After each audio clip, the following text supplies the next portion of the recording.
selama saya tugas, selama 10 tahun diminta menjaga presiden sama Pramono Edi Wibowo waktu itu, dalam tugas saya tidak pernah gagal. Janganlah takut, sebab aku menyertai engkau. Janganlah bimbang, sebab aku ini Allahmu. Aku akan meneguhkan, bahkan akan menolong engkau. Aku akan memegang engkau dengan tangan kananku yang membawa kemenangan. Edukasi rohani. Satu kali ada seorang datang pada saya, langsung dia berkata, apakah Anda yang namanya Tony? Iya. Baptisnya Daud? Iya. Negara memerlukan Anda dan Anda diminta untuk menjaga Presiden Republik Indonesia. Keturunan terakhir si setan kober, pembunuh tercepat, ahli ilmu hitam. Saya kaget kok tahu tentang data saya. Anda diminta untuk menjaga presiden. Waktu itu saya diminta datang. Di situ ada sekumpulan dan harus saling mengenal. Langsung satu berdiri, ahli sniper, penembak, tugas operasi sekian. Jarak 1,5 sampai 2 kilo, tepat sini. Saya lihat dia ngomong gitu, saya gini, nomor sekian kan, tanda ini, saya gini. Yang kedua, ahli bom, non organik, wah, reputasi tugas di Aceh, wah, saya lihat, wah, semua berdiri gini semua langsung menceritakan bahwa mereka tugas di sini dan mereka semua ada dari pasukan elit, Kopassus. Nah, setelah itu dari pasukan elit, wah, saya bingung. Saya mau ngomong apa? Wah, mereka ngomong ahli intelijen, ahli sniper, ahli bom, demolis, macam-macam, saudara. Pas giliran saya terakhir, saya gini, saya mau ngomong apa? Saya diem gini, duduk gini, mereka semua nunggu saya ngomong. Tiba-tiba datang jenderal. Siap! Kalian sudah mengenal semua? Siap! Yang belum, belakang. Saya yang mengenalkan. Ahli santet, pembunuh tercepat, tidak pernah gagal, ilmu hitam. Semua pada gini. Hah?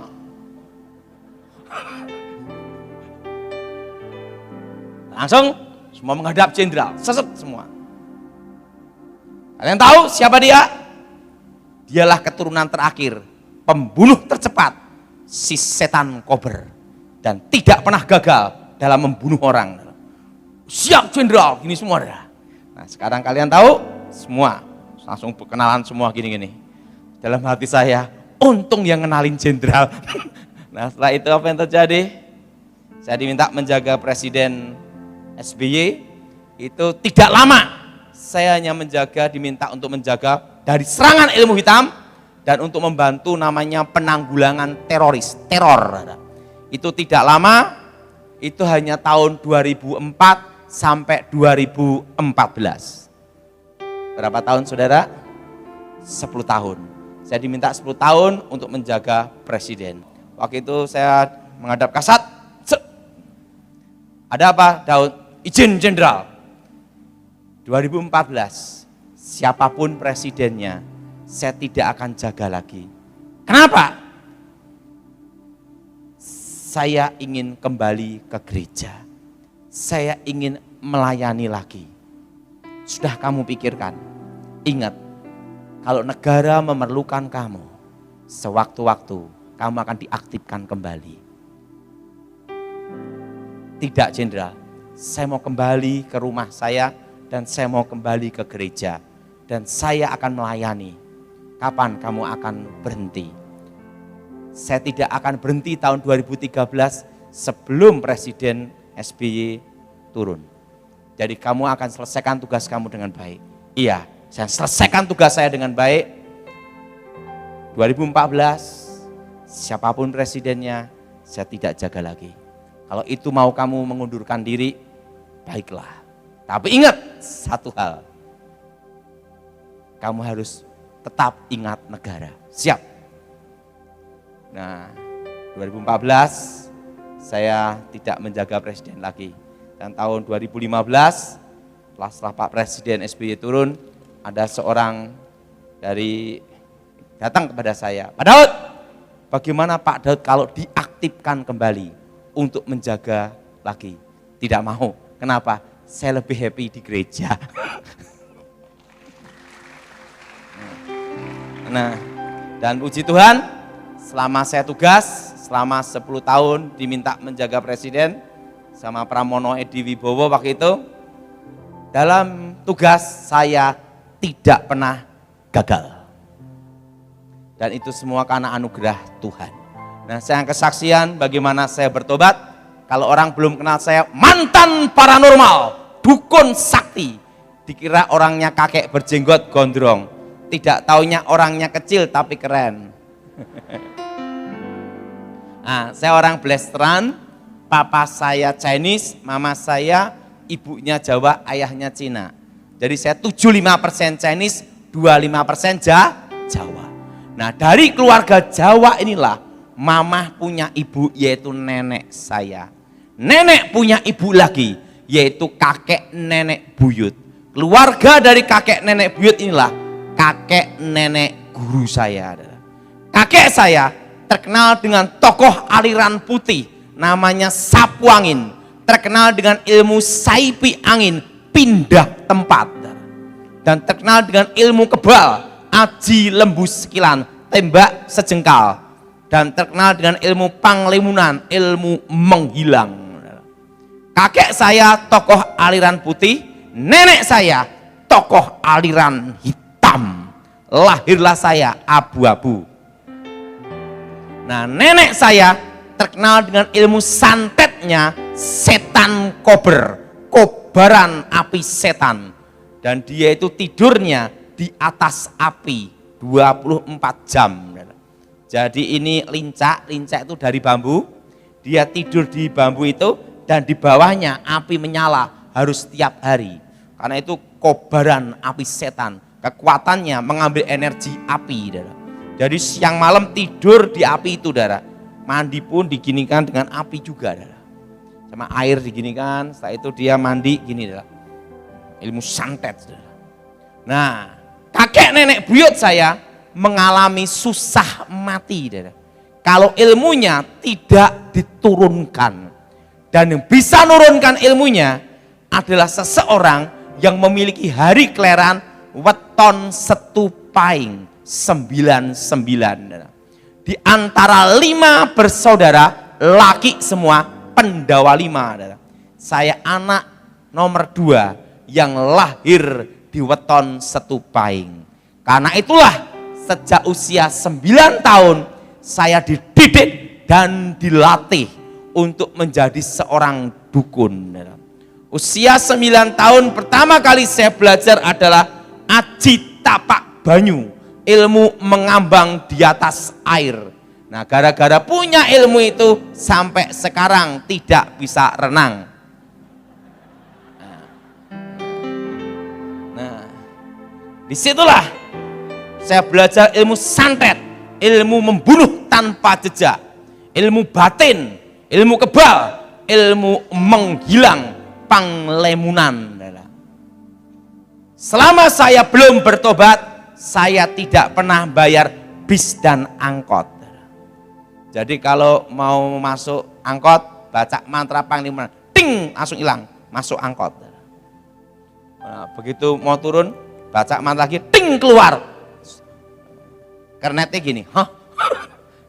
Karena saya ngilang. Dan ilmu menghilang itu saya gunakan setiap hari.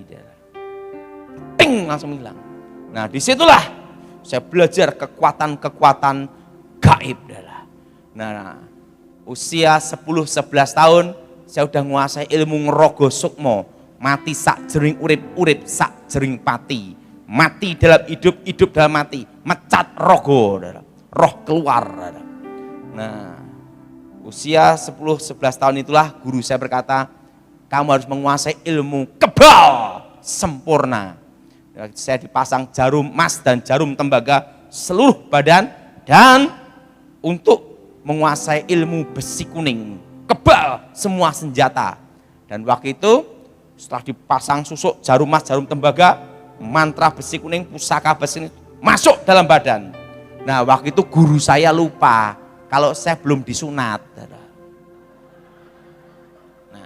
Sudah dimasukin semua ini adalah. Udah. Rambut sudah kebal, potong enggak bisa adalah. Nah, wah, kaget ya. Anak ini belum disunat ini. Nah, tapi ini kan baru sehari dimasukin jarum emas, jarum tembaga dan pusaka besi kuning dan mantra kebal. Siapa tahu baru sehari masih bisa disunat.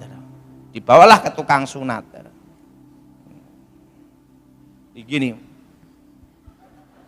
yang nyunat gini, kebal. Nah,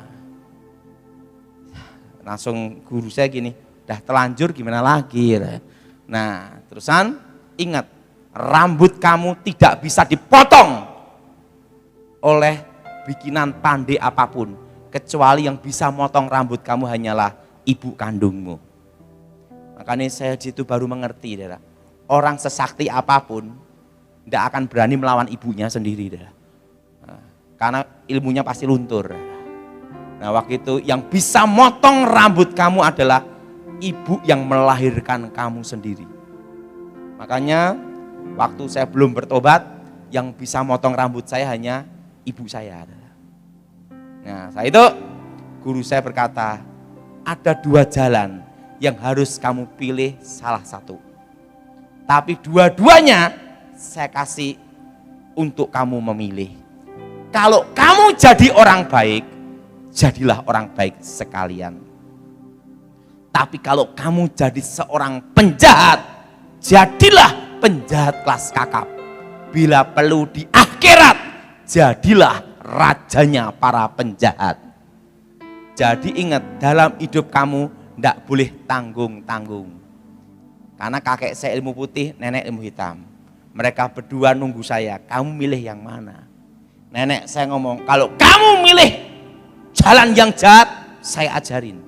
Gimana nenek? Penjahat pun ada hukum. Bagaimana caranya hukumnya? Dia beritahu saya.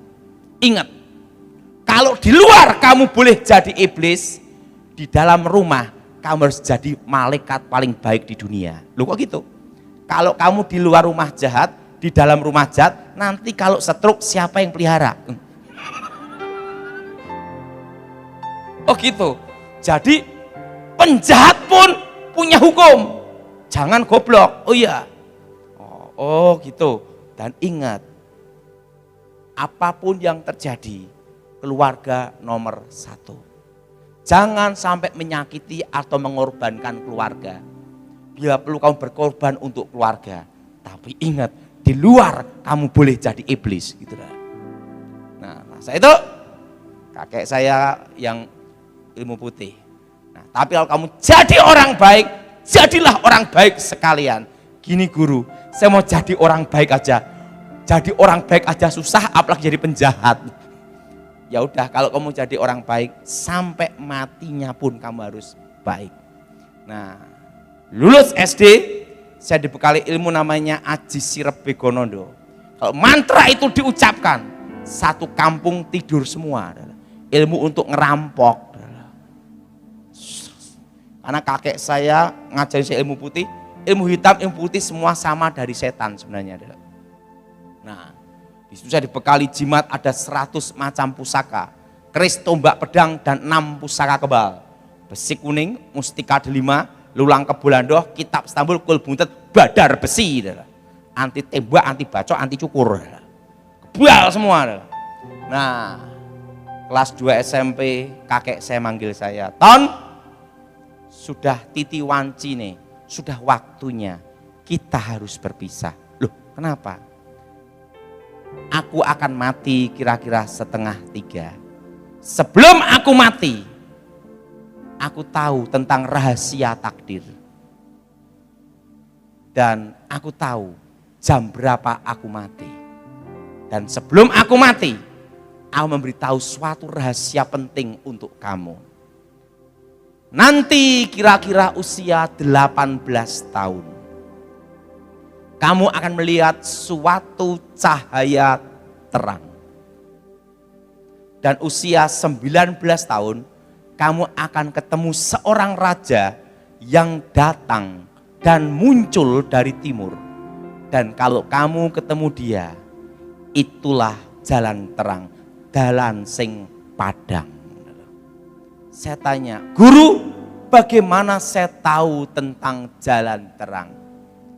Nanti sang takdir, sang waktu, sang takdir menuntun jalan takdir kamu.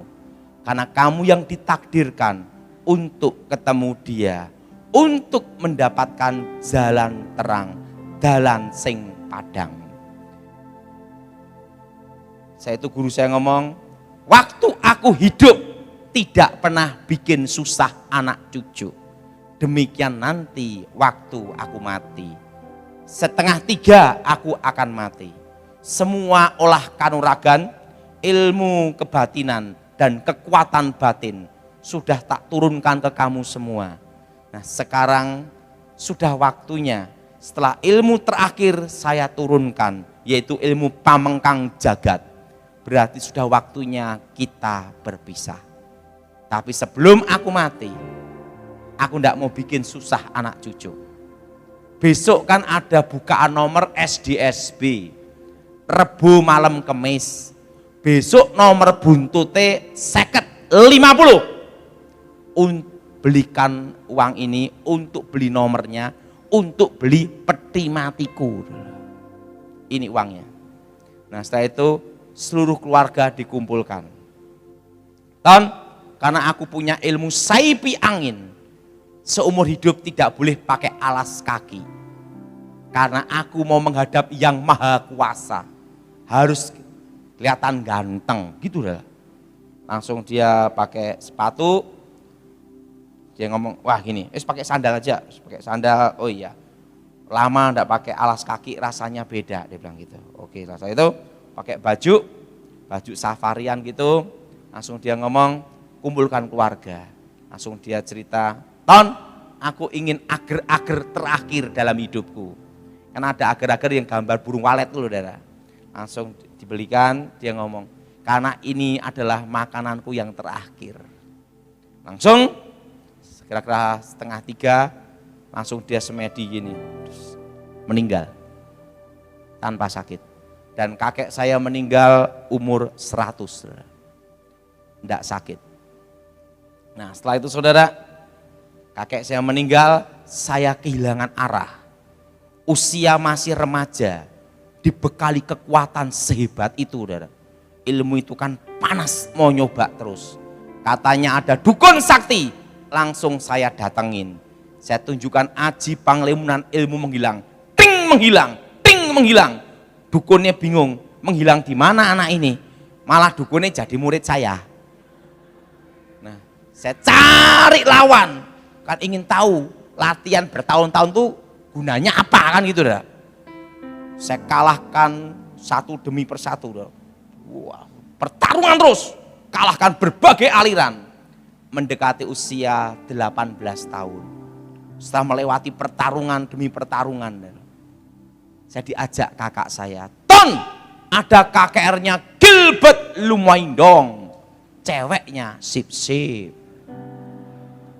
Nah, kebetulan karena saya punya ilmu kebal, ilmu besi kuning, itu tidak boleh menikah, tidak boleh jatuh cinta, tidak boleh berhubungan dengan wanita, harus jadi perjaka ting-ting bukan tong-tong seumur hidup. Nah, waktu itu saya ngomong sama kakak saya, tidak bisa. Karena rahasia titik kelemahan saya di wanita. Kakak saya ngomong, yang cari cewek bukan kamu, tapi saya. Kamu cukup gunakan aji jaran goyang, teko gendeng mulih ngengkleng. Nah, kalau mantra itu diucapkan kena seseorang, dijamin 15 tahun susah lepas. Kalau tidak ada yang bisa melepaskan, pasti edan. Wah, ya udahlah. Saya ikut KKR Gilbert, duduk di belakang untuk nyarikan kakak saya. Yang pasti yang cantik, bukan yang gini. Nah, waktu saya lihat gini,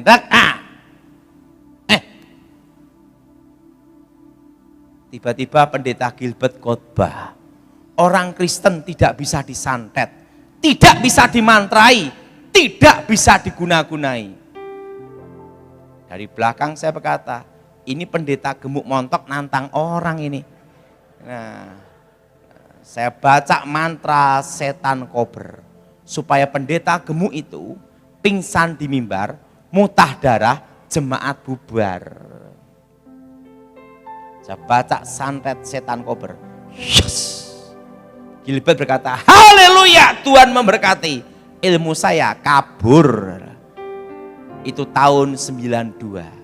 San Gilbert berkata, siapa dukun-dukun, jimat-jimat, maju ke depan, Artakol. Saya kan tidak bisa bahasa Inggris. Saya kira Artakol itu tempat adu ilmu. Nah, dari belakang saya maju ke depan. Nah, tujuannya untuk daftar bertarung. Nggak taunya maju ke depan untuk didoakan. Gilbert tatap saya. Tony, kamu yang punya ilmu kebal, ilmu menghilang. Muridnya setan kober. Iya kan? Saya kaget setengah mati. Pendeta gemuk ini sakti juga. Tahu ilmu saya, kekuatan saya. Nggak taunya apa. Setelah bertobat, Gilbert bicara sama saya. Aku pun diberitahu pendeta lain juga.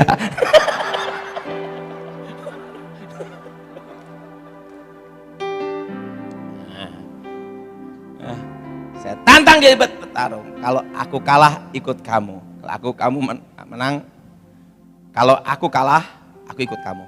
Tapi kalau aku menang, aku mati. Gilbert ngomong, besok saya tunggu di sini. Saya pulang. Besok saya datang lagi. Wah, pendeta-pendeta ngelilingi saya. Segera bara. Aku bingung, belum pernah ada mantra raba-raba. Nah, enggak taunya di karismatik itu ada bahasa roh. Lah saya bingung dirabai opo nih. Nah, makanya apalagi yang doain ada yang perempuan juga tambah gini dah. Nah, kan kelemahannya itu. Langsung wah, di situ ditumpang tangan, dikasih minyak, diupiak-upiak macam-macam dah. Nah, udah tahu? Nah, langsung dah. Pulang dah, basah kuyup semua, minyak semua lagi dah. Nah itu dia datang lagi. Wah, Gilbert, pendeta-pendeta. Saya gunakan semua ilmu saya. Saya pukul Gilbert mental. Ada satu kekuatan yang melindungi Gilbert. Waktu itu saya ngomong, ini ilmu terakhir saya. Kalau aku kalah, aku ikut kamu dah. Kalau menang mati dah. Gilbert ngomong silahkan. Badan saya kan disusuk jarum emas, jarum tembaga, pada rontok semua adalah. Nah, dari badan saya keluar pasir emas, pasir tembaga adalah. Begitu saya baca mantra terakhir, pamengkang jagat, ilmu terakhir. Saya buka mata. Nah, saya lihat dari tubuhnya Gilbert keluar cahaya terang. Pendeta-pendeta keluar cahaya terang. Di situ saya bingung, mau maju atau mundur. Saya ambil keputusan maju. Saya pukul Gilbert. Waktu pukul Gilbert jarak sejengkal gini. Cahaya terang itu membuat saya terpental 10-12 meter. Saya kalah, hilang ingatan, gila 1 tahun. Saya didoain pendeta-pendeta, bukannya tambah sembuh, tambah edan. Setahun hilang ingatannya. Makanya kan sampai sekarang saya masih sama istri kalau naik setir mobil sendiri enggak boleh. Karena kadang kalau pas ngeblank masuk sawah. Nah, setahun saya hilang ingatan. Tahun 93 tiba-tiba ada cahaya terang datang. Masuk kepala saya. Gelap terang sekali. Terdengar suara, akulah Alfa, akulah Omega. Akulah yang awal, akulah yang akhir. Akulah aku, akulah YHWH, Yahweh.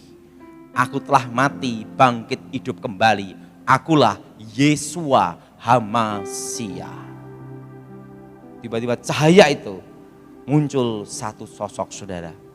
Yaitu apa? Aku telah mati, bangkit hidup kembali. Dia tunjukkan lubang pakunya ada di sini. Bukan di sini dah. Ini dah. Cuma pegang di sini dah. Nah, semua pegang di sini, saudara. Ini loh. Jadi ini bawahnya ini. Ini loh. Sini kan ada rongga, saudara. Nah, akulah jalan, kebenaran, dan hidup. Nah, itu ya, engkau kupanggil untuk menjadi penginjil api. Dia tumpang tangan gini. Kalau banyak kita tumpang tangan kan gini, dah. Dia gini. Gini.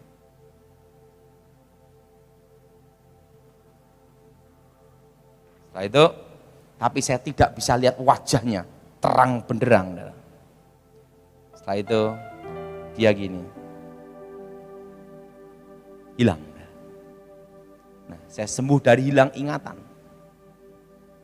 Nah, saya cari Gilbert. Gilbert berkata, aku ingin tahu kamu bertobat sungguh-sungguh atau nanti kumat lagi. Saya dikirim sekolah Alkitab di Inteos. Saya murid dari pendeta Pontas Pardede. Saya lulus tahun 96, lulus ranking 4. Tepuk tangan dulu. Karena muridnya tinggal 4. Jadi saya lulus karena anugerah. Nah, saya mau tanya, siapa yang percaya surga itu ada? Angkat tangan. Nah, mari kita buka Alkitab kita saat ini. Perlu kita tahu bahwa surga dan Firdaus itu beda. Nanti akan saya beritahu tentang keduanya, karena saya pernah ada di situ. Injil Yohanes pasal 14 ayat pertama sampai dengan ke-7. Saudara yang genap, saya yang ganjil. Injil Yohanes pasal 14 ayat pertama sampai dengan ke-7. Janganlah gelisah hatimu, percayalah kepada Allah, percayalah juga kepadaku.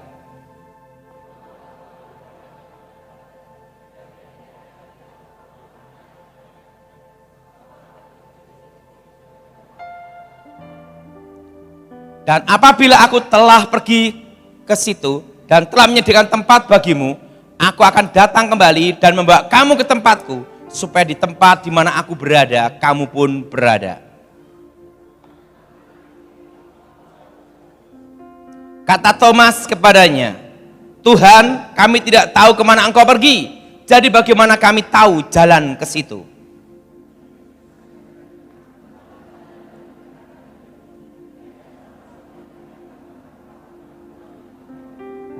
Sekiranya kamu mengenal aku, pasti kamu juga mengenal Bapakku. Sekarang ini kamu mengenal dia dan kamu telah melihat dia. Dikatakan di rumah Bapakku banyak tempat tinggal. Amin.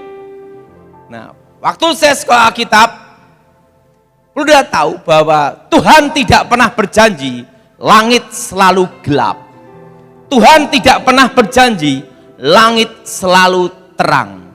Tapi Tuhan berjanji, sekalipun di dalam lembah kekelaman, Tuhan menyertai. Artinya penyertaan Tuhan itu ada. Nah, pada waktu saya wisuda sekolah Alkitab, saya di wisuda. Di situ tidak ada mama saya, papa saya, adik saya, kakak saya. Tidak ada yang datang. Saya bingung kenapa wisuda tidak ada yang datang, saudara. Saya pulang naik angkot tahun 96. Begitu saya ke rumah, satu keluarga stres semua. Papa saya dipecat, adik saya dipecat, kakak saya dipecat. Satu hari dipecat rame-rame. Di situ saya berpikir, apakah itu rencana Tuhan? Betul?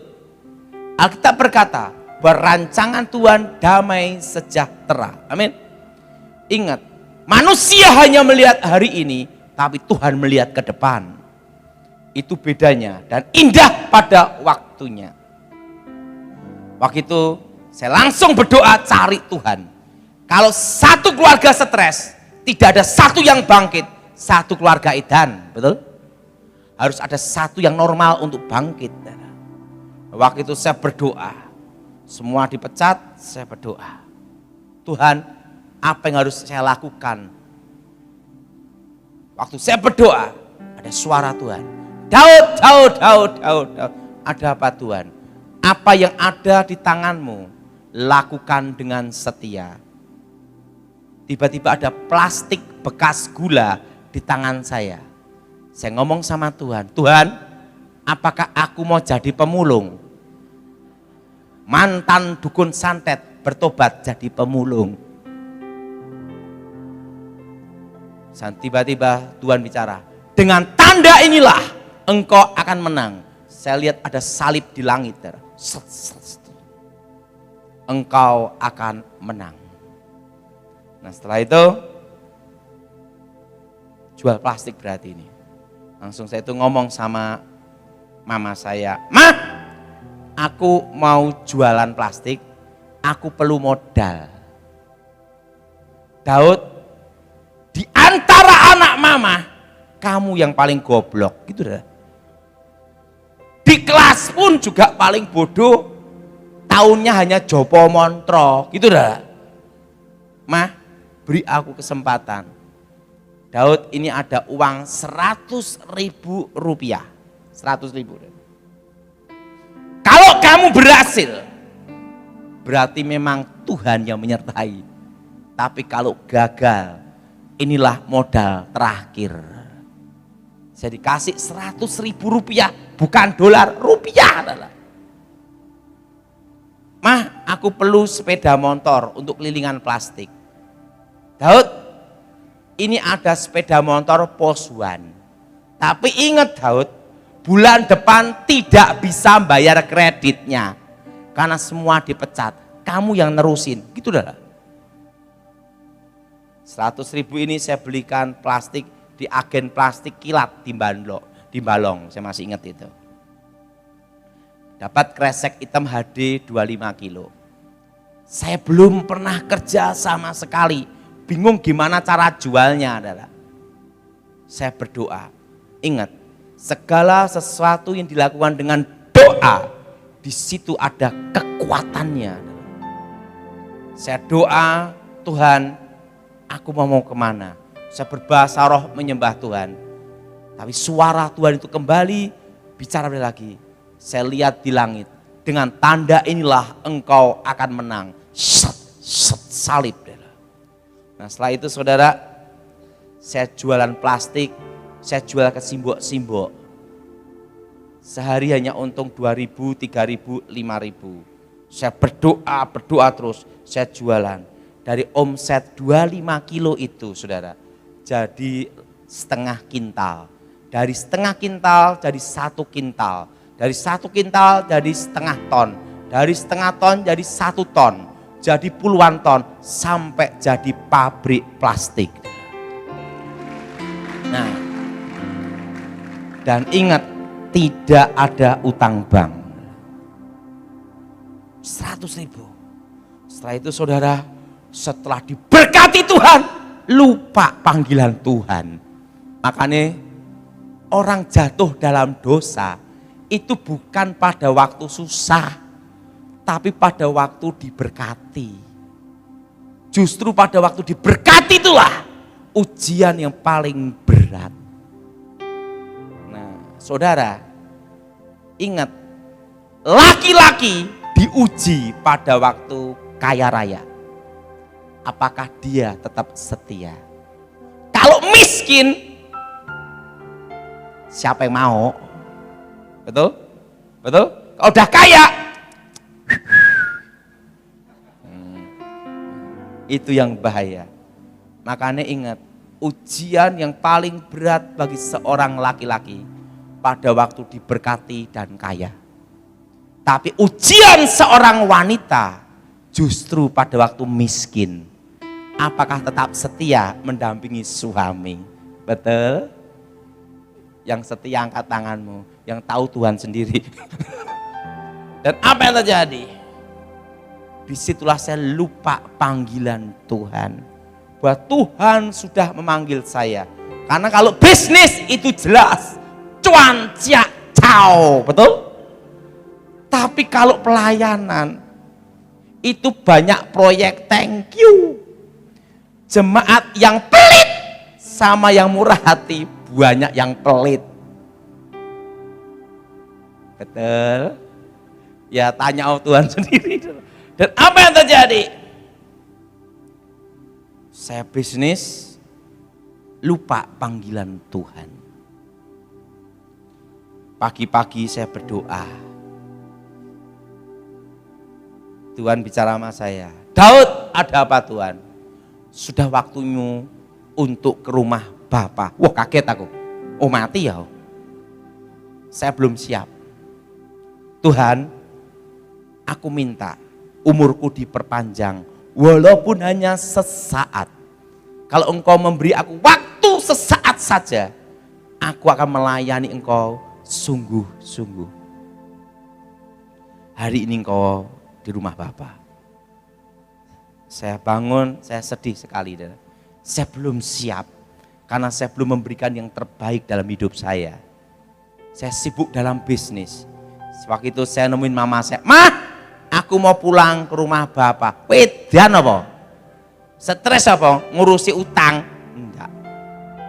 Nah itu saya bingung matiku modelnya piye itu loh.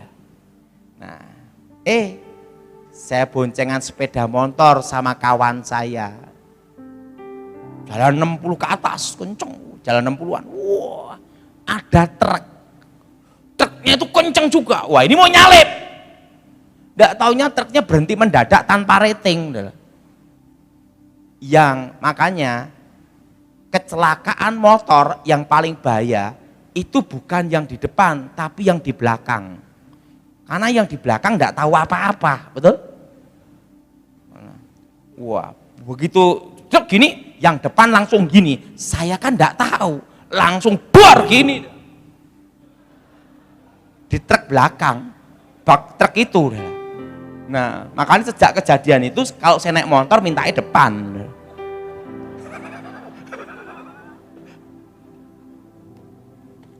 Nah, bor gitu.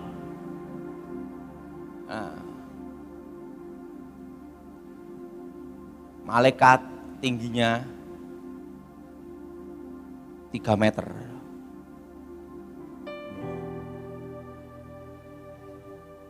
Pegang ini.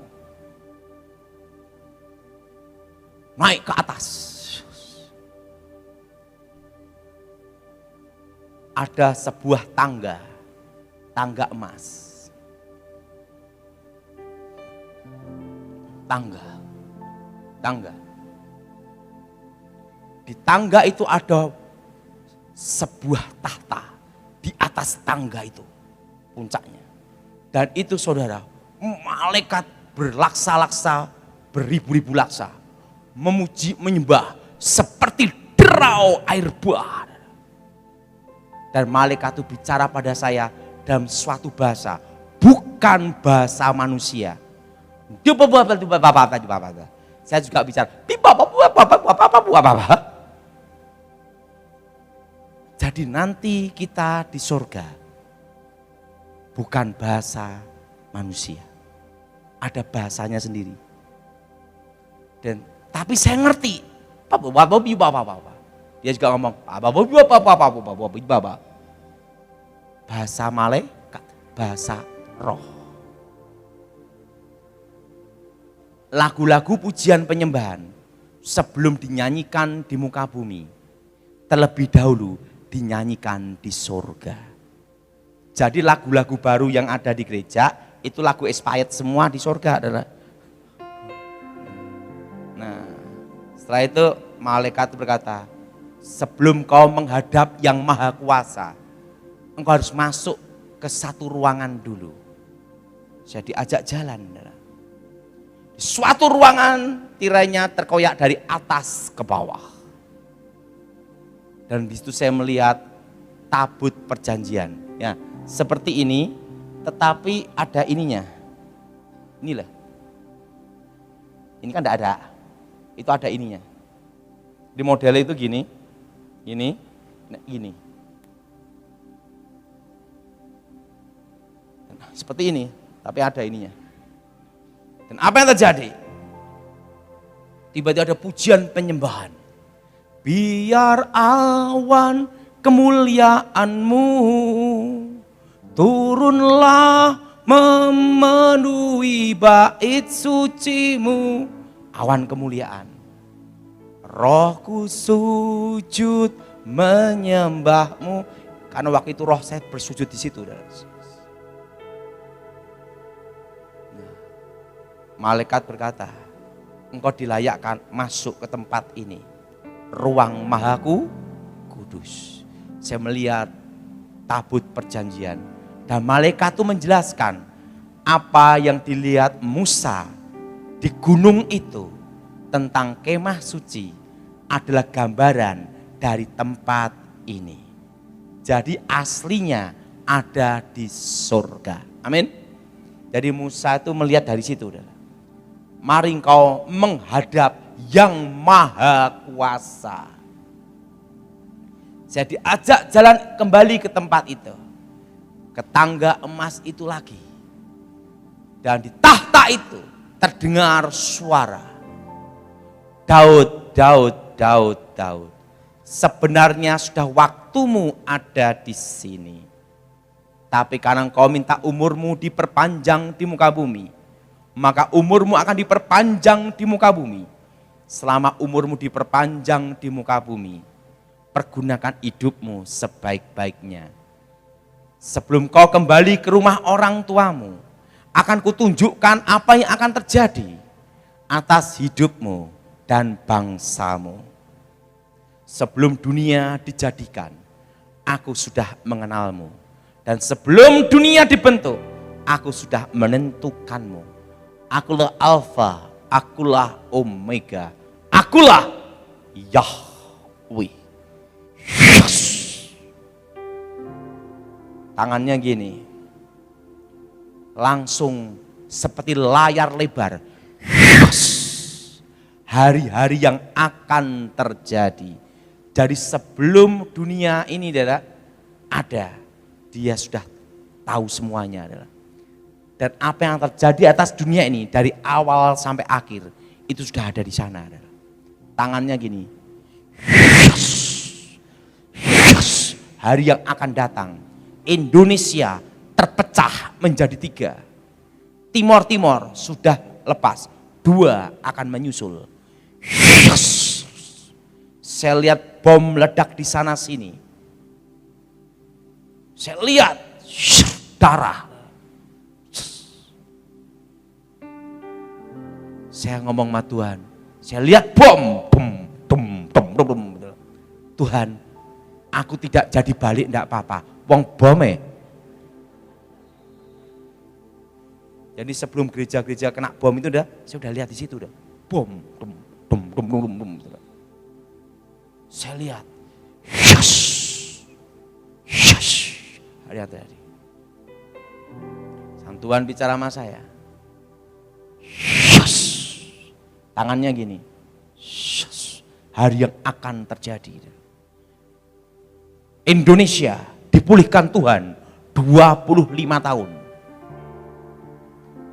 Dimulai dari 98. Sebelum pemulihan Indonesia akan terjadi krisis ekonomi.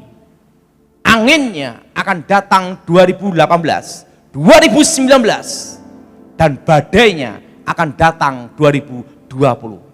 Dan tepat bulan 6, bulan 7, Indonesia mengalami stagnat ekonomi berhenti.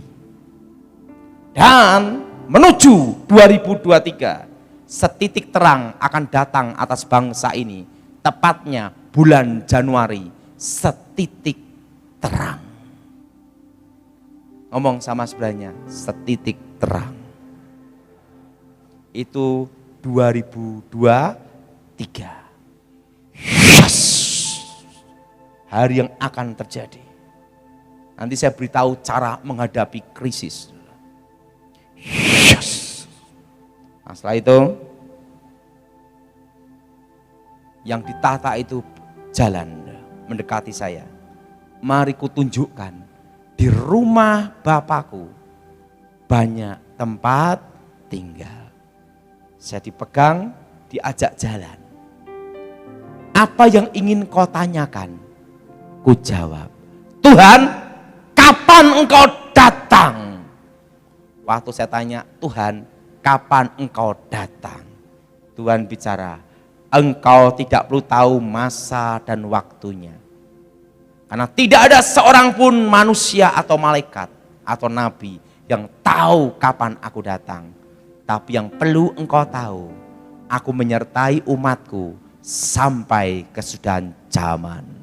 Kitab Maleaki, Maleaki pasal 1. Judul, Ucapan Ilahi, firman Tuhan kepada Israel dengan perantaraan Maleaki. Tuhan mengasihi Israel. Aku mengasihi kamu, firman Tuhan.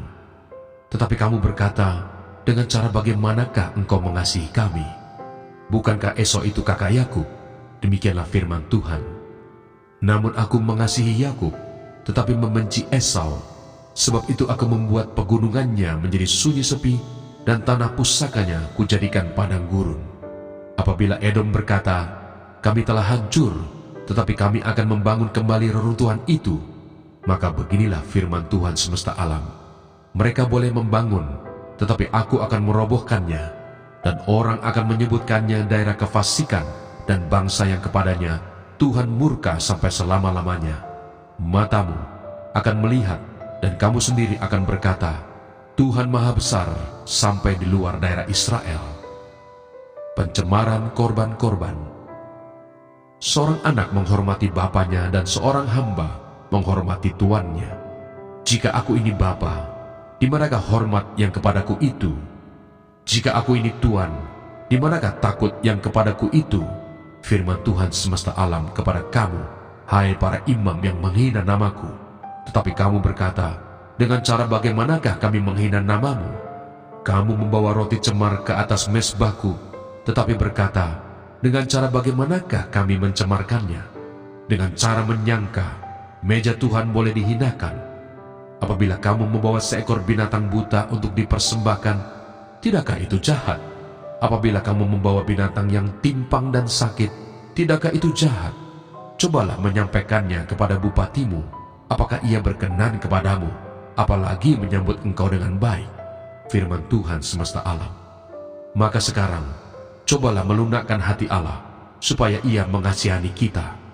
Oleh tangan kamulah terjadi hal itu. Masakan ia akan menyambut salah seorang daripadamu dengan baik? Firman Tuhan semesta alam.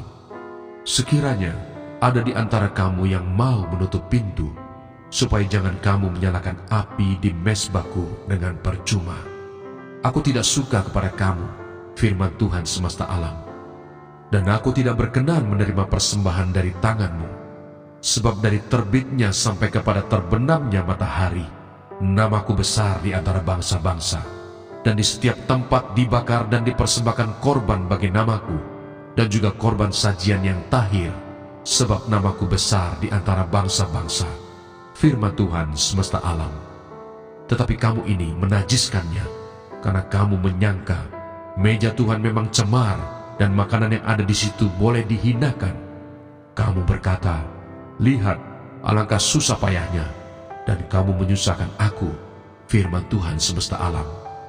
Kamu membawa binatang yang dirampas, binatang yang timpang, dan binatang yang sakit. Kamu membawanya sebagai persembahan. Akan berkenankah aku menerimanya dari tanganmu, firman Tuhan? Terkutuklah penipu yang mempunyai seekor binatang jantan di antara kawanan ternaknya yang dinasarkannya, tetapi ia mempersembahkan binatang yang cacat kepada Tuhan. Sebab aku ini Raja yang besar, firman Tuhan semesta alam, dan namaku ditakuti di antara bangsa-bangsa.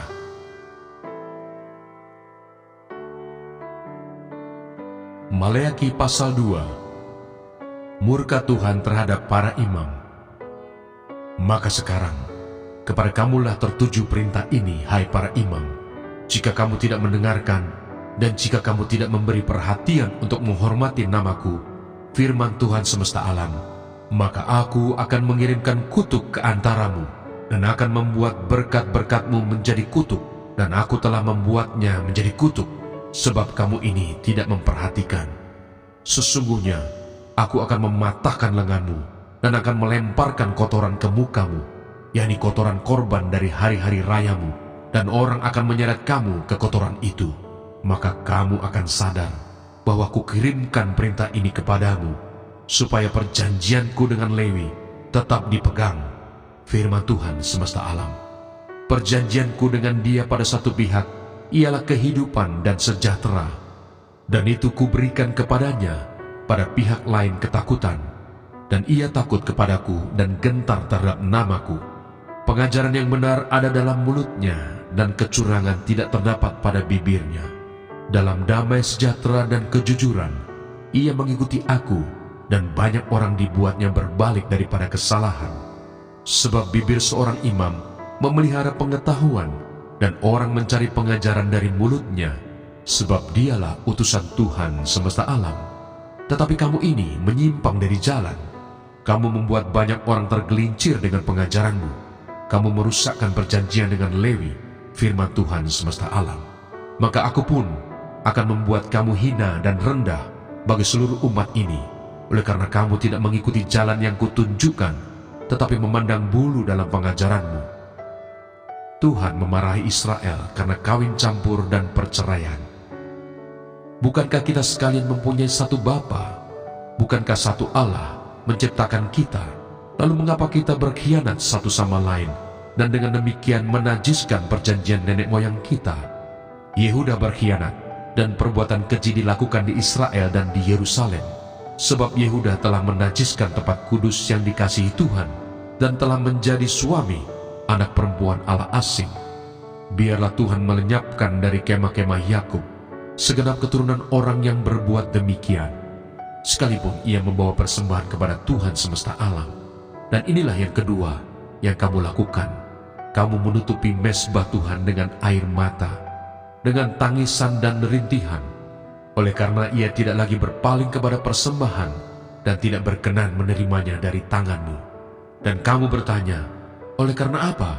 Oleh sebab Tuhan telah menjadi saksi antara engkau dan istri masa mudamu, yang kepadanya engkau telah tidak setia, padahal dialah teman sekutumu dan istri seperjanjianmu.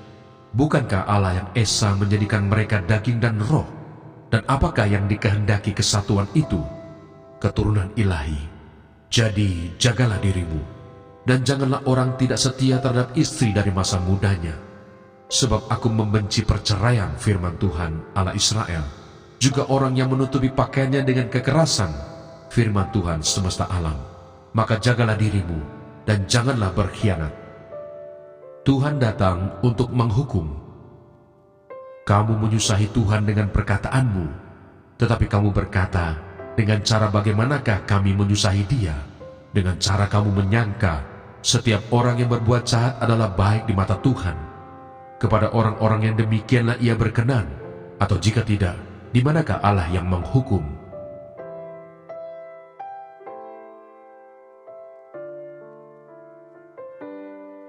Maleaki pasal 3. Lihat, aku menyuruh utusanku supaya ia mempersiapkan jalan di hadapanku. Dengan mendadak Tuhan yang kamu cari itu akan masuk ke baitnya. Malaikat perjanjian yang kamu kehendaki itu, sesungguhnya ia datang, firman Tuhan semesta alam. Siapakah yang dapat tahan akan hari kedatangannya? Dan siapakah yang dapat tetap berdiri apabila ia menampakkan diri? Sebab ia seperti api tukang pemurni logam, dan seperti sabun tukang penatu. Ia akan duduk seperti orang yang memurnikan dan mentahirkan perak. Dan ia mentahirkan orang Lewi, menyucikan mereka seperti emas dan seperti perak, supaya mereka menjadi orang-orang yang mempersembahkan korban yang benar kepada Tuhan. Maka persembahan Yehuda dan Yerusalem akan menyenangkan hati Tuhan, seperti pada hari-hari dahulu kala dan seperti tahun-tahun yang sudah-sudah. Aku akan mendekati kamu untuk menghakimi, dan akan segera menjadi saksi terhadap tukang-tukang sihir, orang-orang berzina, dan orang-orang yang bersumpah dusta, terhadap orang-orang yang menindas orang upahan, janda, dan anak piatu, dan yang mendesak ke samping orang asing dengan tidak takut kepadaku, firman Tuhan semesta alam. Pembayaran persembahan persepuluhan menyenangkan hati Allah. Bahwasanya aku, Tuhan, tidak berubah, dan kamu, Bani Yakub, tidak akan lenyap. Sejak zaman nenek moyangmu, kamu telah menyimpang dari ketetapanku dan tidak memeliharanya. Kembalilah kepadaku, maka aku akan kembali kepadamu, firman Tuhan semesta alam. Tetapi kamu berkata, dengan cara bagaimanakah kami harus kembali? Bolehkah manusia menipu Allah? Namun kamu menipu aku. Tetapi kamu berkata, dengan cara bagaimanakah kami menipu engkau? Mengenai persembahan persepuluhan dan persembahan khusus, kamu telah kena kutuk, tetapi kamu masih menipu aku. Ya, kamu seluruh bangsa. Bawalah seluruh persembahan persepuluhan itu ke dalam rumah perbendaharaan, supaya ada persediaan makanan di rumahku, dan ujilah aku, firman Tuhan semesta alam. Apakah aku tidak membukakan bagimu tingkap-tingkap langit dan mencurahkan berkat kepadamu sampai berkelimpahan? Aku akan menghardik bagimu belalang pelahap, supaya jangan dihabisinya hasil tanahmu, dan supaya jangan pohon anggur di padang tidak berbuah bagimu, firman Tuhan semesta alam. Maka segala bangsa akan menyebut kamu berbahagia, sebab kamu ini akan menjadi negeri kesukaan, firman Tuhan semesta alam. Kemenangan terakhir bagi orang benar. Bicaramu kurang ajar tentang aku, firman Tuhan. Tetapi kamu berkata, apakah kami bicarakan di antara kami tentang engkau? Kamu berkata, adalah sia-sia beribadah kepada Allah. Apakah untungnya kita memelihara apa yang harus dilakukan terhadapnya dan berjalan dengan pakaian berkabung di hadapan Tuhan semesta alam? Oleh sebab itu, kita ini menyebut berbahagia orang-orang yang gegabah, bukan saja mujur orang-orang yang berbuat fasik itu, tetapi dengan mencobai Allah pun mereka luput juga. Beginilah berbicara satu sama lain orang-orang yang takut akan Tuhan. Tuhan memperhatikan dan mendengarnya. Sebuah kitab peringatan ditulis di hadapannya bagi orang-orang yang takut akan Tuhan dan bagi orang-orang yang menghormati namanya. Mereka akan menjadi milik kesayanganku sendiri, firman Tuhan semesta alam, pada hari yang kusiapkan. Aku akan mengasihani mereka sama seperti seseorang menyayangi anaknya yang melayani dia. Maka kamu akan melihat kembali perbedaan antara orang benar dan orang fasik, antara orang yang beribadah kepada Allah dan orang yang tidak beribadah kepadanya. Janganlah takut, sebab aku menyertai engkau. Janganlah bimbang, sebab aku ini Allahmu. Aku akan meneguhkan, bahkan akan menolong engkau. Aku akan memegang engkau dengan tangan kananku yang membawa kemenangan. Edukasi rohani.